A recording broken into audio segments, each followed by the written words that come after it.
Di Madinah ini saudara, duri dalam dagingnya ada dua. Selama Rasulullah di Madinah itu ada dua duri dalam daging yang paling besar, musuh dalam selimut saudara.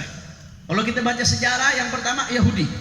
Orang-orang Yahudi di Madinah menjadi duri dalam daging. Dan yang kedua saudara, orang-orang munafikin yang dipimpin oleh Abdullah bin Ubay bin Salul saudara.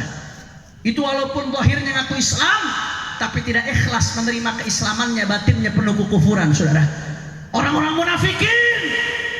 Pernah kejadian suatu saat yang namanya Muhajirin dan Ansor. Mudah-mudahan kita dapat keberkahan mereka, para sahabatnya Rasulullah. Muhajir ini Bapak Ibu sekalian hijrah dari Mekah ke Madinah. Mereka bukan orang asli Madinah, muhajir. Kalau bahasa kita hijrah itu migrasi. Muhajir berarti imigran. Tapi mereka migran karena Allah, karena Rasulullah. Dimuliakan Allah dan Rasulnya saudara.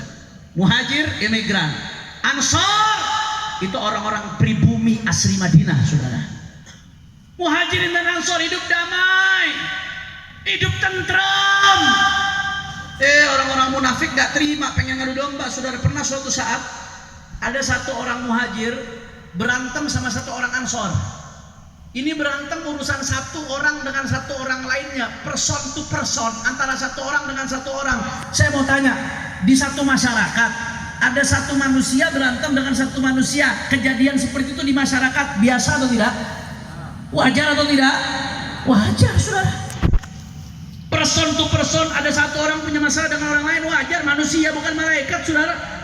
Tapi apa yang terjadi? Begitu ada satu orang muhajir berantem dengan satu orang Ansor, satu imigran dari Mekah berantem dengan satu pribumi Madinah saudara, itu orang munafik memanfaatkan kesempatan.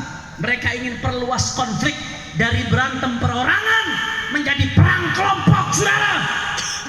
Itu orang muhajir mengatakan, ada orang munafik ngomong apa? Ya lal muhajirin, ya lal muhajirin.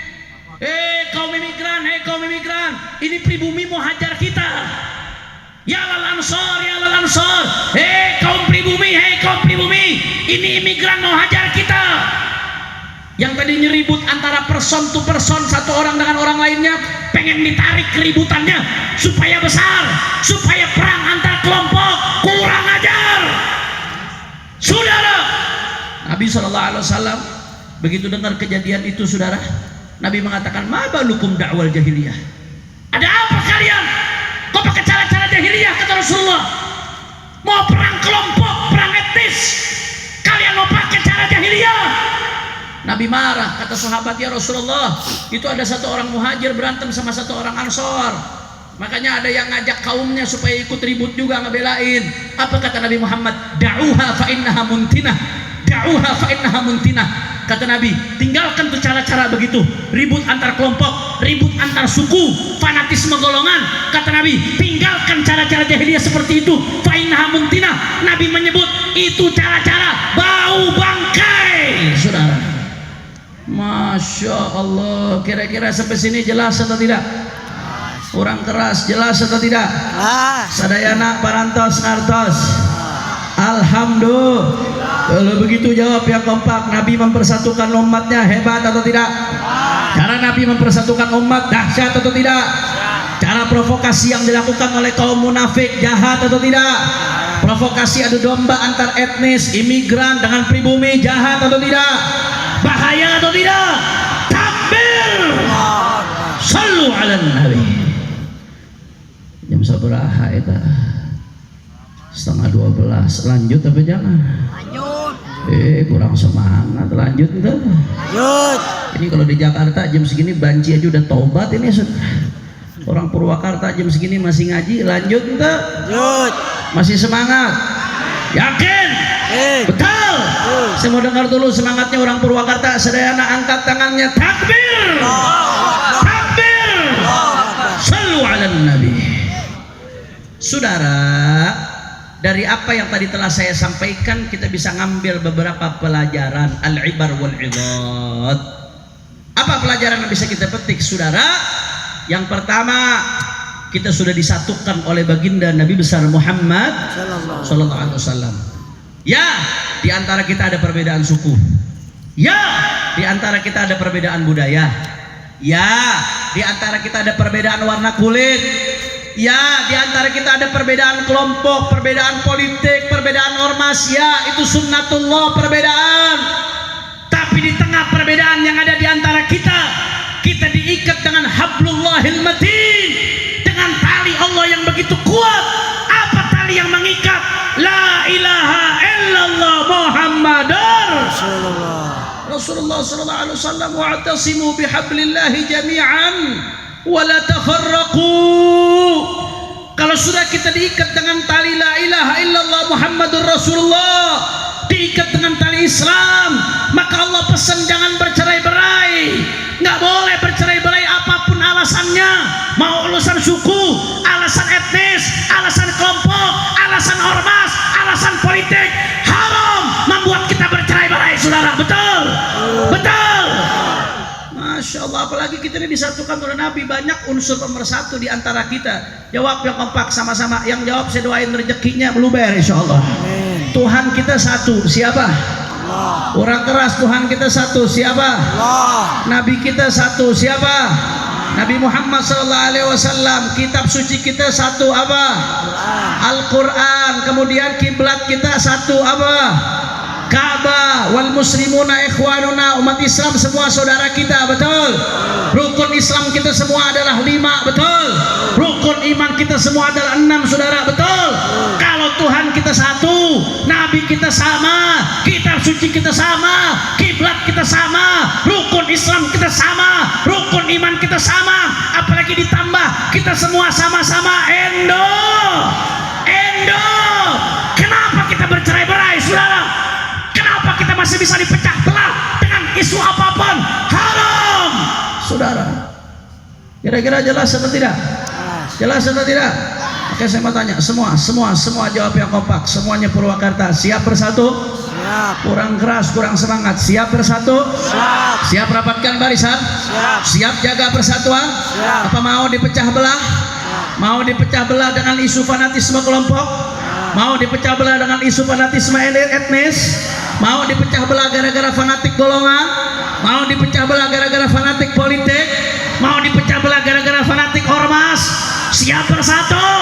Semua angkat tangannya, takbir. Yang kedua, saudara, pelajaran yang bisa kita ambil dari apa yang disampaikan oleh Nabi. Nabi ini sosok pemersatu, saudara.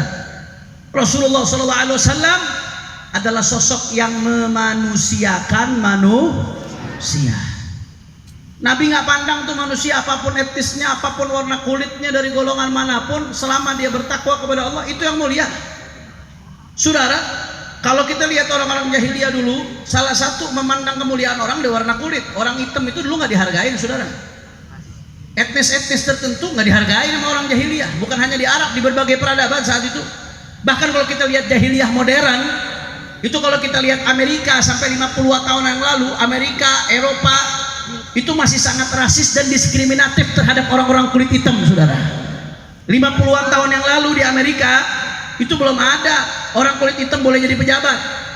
Mereka nggak mendapatkan pelayanan. Alhamdulillah. Jawabnya apa? Ya rahmukallah. Mudah-mudahan semuanya dijaga oleh Allah Ta'ala. Lanjut. Saudara, itu di Amerika kurang lebih 50-an tahun lalu, orang-orang kulit hitam nggak mendapatkan pelayanan publik yang utuh seperti orang kulit putih, saudara. Ada diskriminasi yang luar biasa. Orang-orang kulit hitam sulit buat jadi konglomerat, saudara.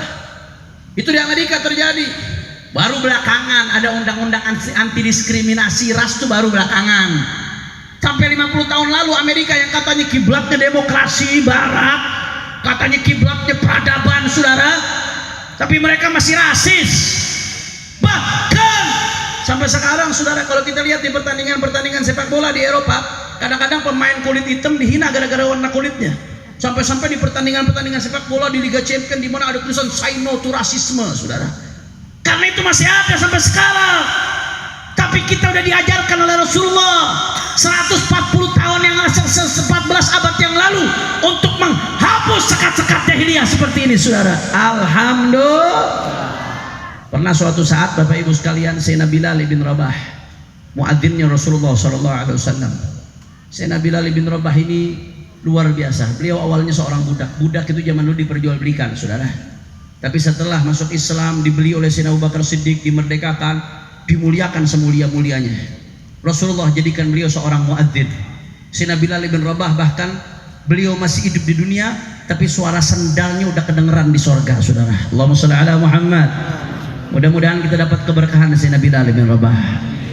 Pernah ada satu orang rasis ngomong kepada Sayyidina Bilal, ya benar sauda, Bilal, anak ibu yang hitam, anaknya seorang perempuan hitam. Ya benar sauda, Bilal, anaknya seorang perempuan hitam. Rasis, saudara.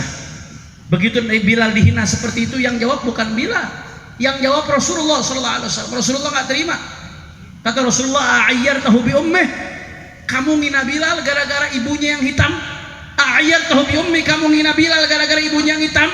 Apa kata Rasulullah? Innaka mru'un fika jahiliyah, kamu ini adalah seseorang yang ada unsur jahiliyah dalam diri kamu, saudara. Marah kita punya Nabi. Begitu Bilal dihina gara-gara warna kulitnya.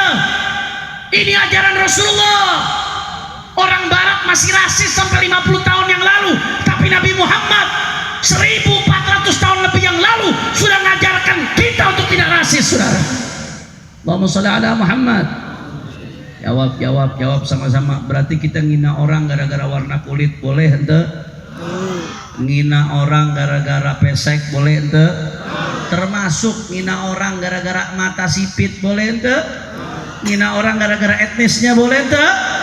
Karena orang nggak bisa milih dilahirkan dalam etnis apa, saudara. Haram kita mandang rendah orang gara-gara etnis, apapun etnisnya, saudara. Makanya Nabi Muhammad SAW mengatakan dalam hadisnya, ala inna rabbakum wahid. Kata Rasulullah,